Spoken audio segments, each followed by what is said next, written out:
Vivimos en una era donde la palabra liderazgo está en crisis. Miramos el escenario mundial y vemos un vacío aterrador. Vemos políticos que no pueden resolver los problemas básicos, economías que se tambalean y una sociedad que parece cada vez más ingobernable. Y en medio de ese vacío de autoridad surge un anhelo peligroso en el corazón de las masas. La gente empieza a desear un hombre fuerte, alguien que tenga las respuestas, alguien que pueda traer orden al caos, paz al conflicto y prosperidad a la crisis, sin importar el costo. La historia nos enseña que cuando el miedo gobierna, la humanidad está dispuesta a vender su libertad a cambio de seguridad. Y la Biblia nos advierte que este anhelo global de un salvador político no quedará insatisfecho. A alguien vendrá, alguien que parecerá la respuesta a todas nuestras oraciones seculares, pero que será la encarnación final de la rebelión humana. Si alguna vez has sentido miedo al escuchar sobre el anticristo, o si te sientes perturbado por la creciente anarquía moral y la confusión que ves en las noticias,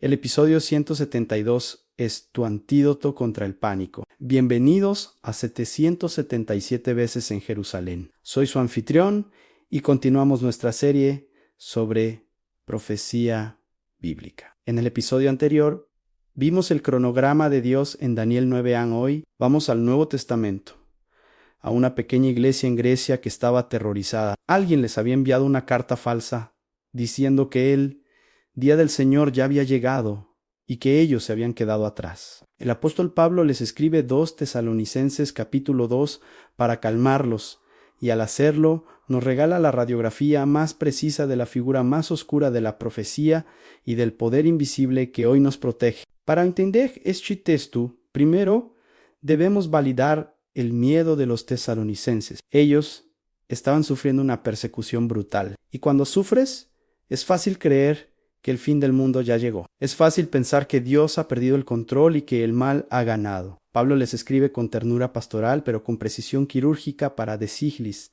no se dejen mover fácilmente de vuestro modo de pensar, ni os conturbéis. El fin no viene hasta que sucedan 2 cosas específicas. Versículo 3. A nadie os engañe en ninguna manera, porque no vendrá sin que antes venga la apostasía y se manifieste el hombre de pecado, el hijo de perdición. Analicemos las 2 señales previas al día del Señor.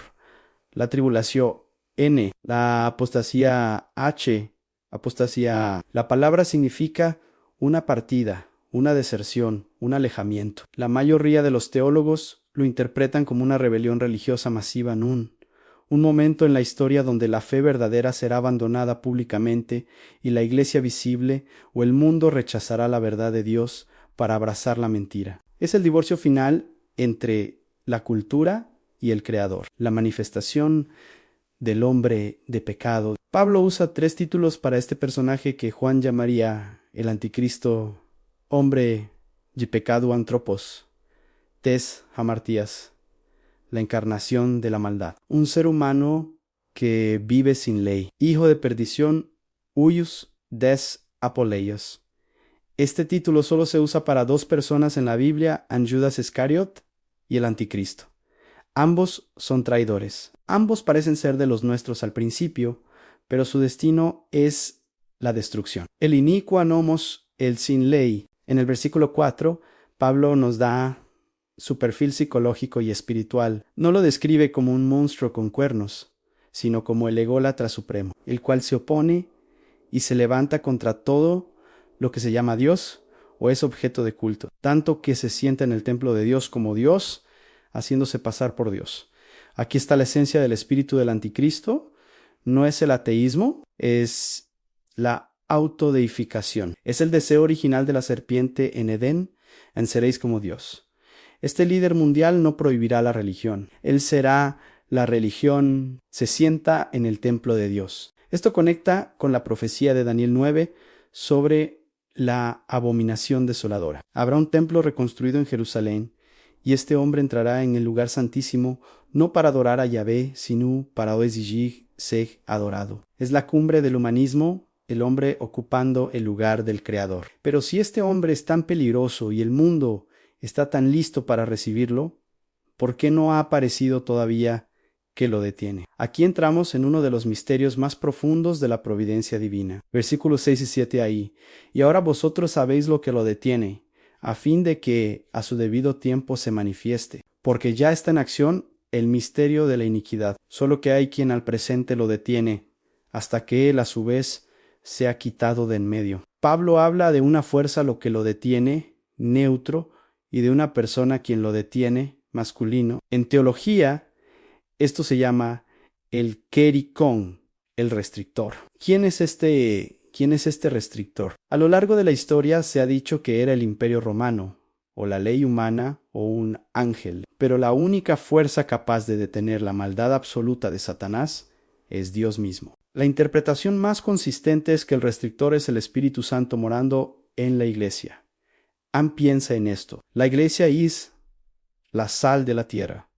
La sal es un conservante. Evita que la carne se pudra. Mientras la iglesia esté aquí, llena del Espíritu Santo, predicando, orando y actuando como sal, la putrefacción total del mundo es frenada. El mal no puede madurar completamente porque la luz estorba a las tinieblas. El Espíritu Santo actúa como una represa divina que sostiene las aguas del caos, pero el texto dice que un día el restrictor será quitado de en medio o se hará a un lado. Esto coincide con el arrebatamiento. Cuando la iglesia sea sacada, la sal se va, la luz se va, la represa se rompe, y entonces, y solo entonces, el inicuo podrá manifestarse plenamente. Esto debería darte una seguridad inmensa. El diablo no puede revelar su carta maestra mientras tú estés aquí. Tu presencia y la del Espíritu en ti es lo que impide que el infierno se desate en la tierra. Eres más importante de lo que crees. Y cuando el restrictor se quite, ¿qué pasará? Versículos 9 y 10 en inicuo, cuyo advenimiento es por obra de Satanás, con gran poder y señales y prodigios mentirosos, y con todo engaño de iniquidad para los que se pierden. El anticristo no vendrá con miedo, vendrá con milagros, vendrá con soluciones, será deslumbrante. Satanás le dará su poder, Apocalipsis 13. Pero Pablo nos explica por qué la gente será engañada. No es porque sean tontos, es por una condición moral del corazón, por cuanto no recibieron el amor de la verdad para ser salvos. Por esto Dios les envió un poder engañoso, para que crean la mentira. Esto es aterrador pero justo. El engaño del tiempo final no es un accidente, es un juicio. La gente que rechaza la verdad Jesús una y otra vez, eventualmente pierde la capacidad de discernir la verdad. Dios les dice, no queréis la verdad, entonces tendréis la mentira. ¿No queréis al Cristo verdadero? Tendréis al anticristo. El antídoto contra el engaño futuro no es ser muy inteligente, es amar la verdad hoy. Si amas la verdad, el Espíritu de verdad te protege del error. Si amas tu pecado más que la verdad, estás preparando tu corazón para creer la mentira final. Pero Salmo y la carta de Pablo no termina con el triunfo del mal. Termina con la escena de batalla más desigual de la historia. Versículo 8. Y entonces se manifestará aquel inicuo, a quien el Señor matará con el espíritu de su boca y destruirá con el resplandor de su venida. Fíjate en la facilidad de la victoria. No dice que habrá una guerra nuclear de 1000 años. No dice que Jesús tendrá que sudar y sangrar de nuevo. Dice que el Señor lo matará con el espíritu, aliento de su boca. Jesús solo tiene que soplar. Solo tiene que hablar. Aquel que creó el universo con una palabra, destruirá al anticristo con una palabra, y lo destruirá con la epifanía de su parusía. El resplandor de su venid, a la oscuridad, no puede sobrevivir a la luz. Cuando Jesús aparezca en gloria, el anticristo se disolverá como una sombra cuando se enciende un reflector. La batalla de Armagedón no es una lucha entre dos iguales, Dios versus al diablo. Es el aplastamiento instantáneo de una rebelión por el Rey soberano. Amado oyente, 2 Tesalonicenses 2 nos da una hoja de ruta para no tener miedo. No te dejes engañar. Ansí escuchas rumores de que ya estamos en la tribulación. Recuerda, no. Mientras el Espíritu Santo en la iglesia esté aquí, el anticristo no puede reinar. Tú eres el freno. Amado, la verdad, la mejor protección contra el engaño no es estudiar teorías de conspiración en YouTube. Es estudiar a Jesucristo. Enamórate de la Biblia. Si conoces el billete verdadero, reconocerás el falso. El misterio de la iniquidad ya opera en sí. Vemos caos, vemos leyes inmorales anomi. Vemos el espíritu del anticristo, un Juan 4 operando en la cultura. No te sorprendas. Es la preparación del escenario. Pero recuerda que está bajo control divino. Confía en el final. El hombre de pecado tiene un destino marcado en la perdición. Jesús tiene un destino marcado en la victoria. Pablo termina el capítulo con una nota pastoral en el versículo 13 que quiero regalarte hoy, pero nosotros debemos dar siempre gracias a Dios de que Dios os haya escogido desde el principio para salvación. Mientras el mundo se prepara para adorar a la bestia, tú has sido escogido para la gloria. Así que, hermanos, estad firmes y retened la doctrina, no te muevas. No tembles. El mundo puede estar buscando un líder político que lo salve, pero nosotros ya tenemos un rey que no necesita hacerse pasar por Dios, porque es Dios, un rey que no viene a esclavizar con mentiras, sino a liberar con la verdad. Hoy, si sientes la presión del misterio de la iniquidad en tu trabajo, o en tu sociedad, respira tranquilo. Eo que está en chi, el restrictor es mayo ere que el que está en el mundo. La represa todavía aguanta.